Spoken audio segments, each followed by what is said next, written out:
We've all heard the phrase, you can't lead others unless you can lead yourself.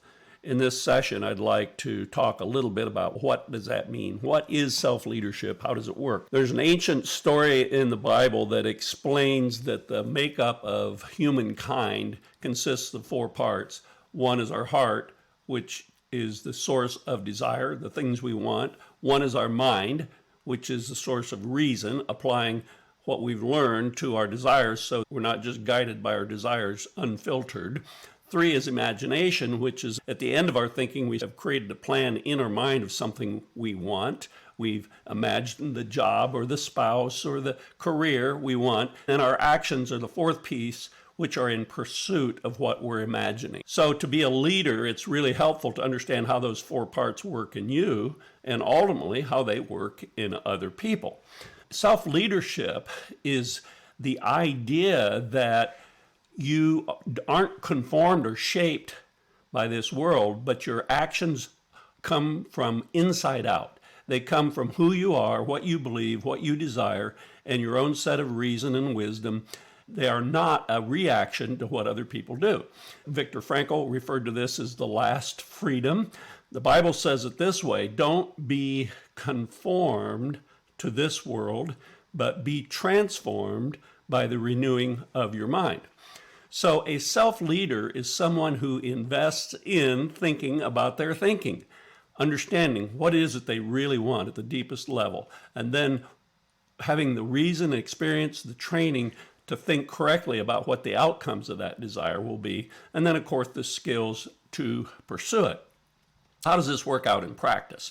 Let me give you a very personal example. The material I'm covering today in any of these blogs is really important to me. I've spent decades learning the hard way the depth of truth, and yet I see other people that are much better presenters or speakers than I am.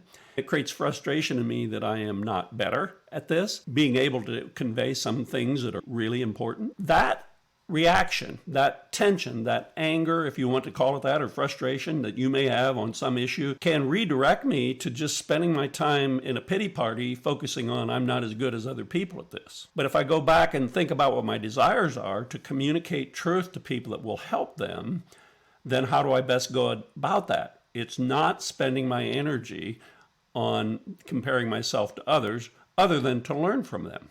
This is redirecting me, thinking properly about self-leadership. If I really want this, if I really want to communicate better, how do I do it? Then I have to go back and work on my skills. That translates to action. It helps me win in an area of deep desire to communicate better.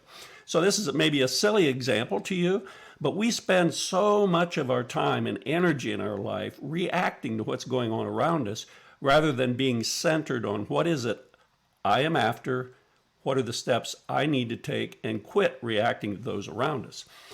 We're not alone in this. It's human nature, and really wars, all the troubles and division we see are really rooted in this core principle. Now, a person of faith has an extra advantage. We believe that there's a creator behind us, and he gave us certain guidelines about who we should be on the inside. We should be truthful. We should be honest. We should seek to work hard to get what we want and not take it from other people. A set of principles that help us grow in the inner core of who we are that makes us less reactive to the world.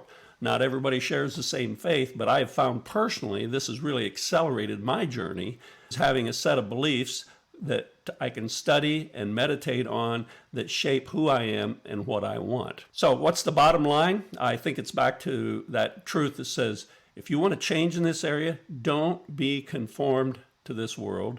Be transformed by the renewing of your mind. What are you putting into your mind each and every day that reshapes who you are?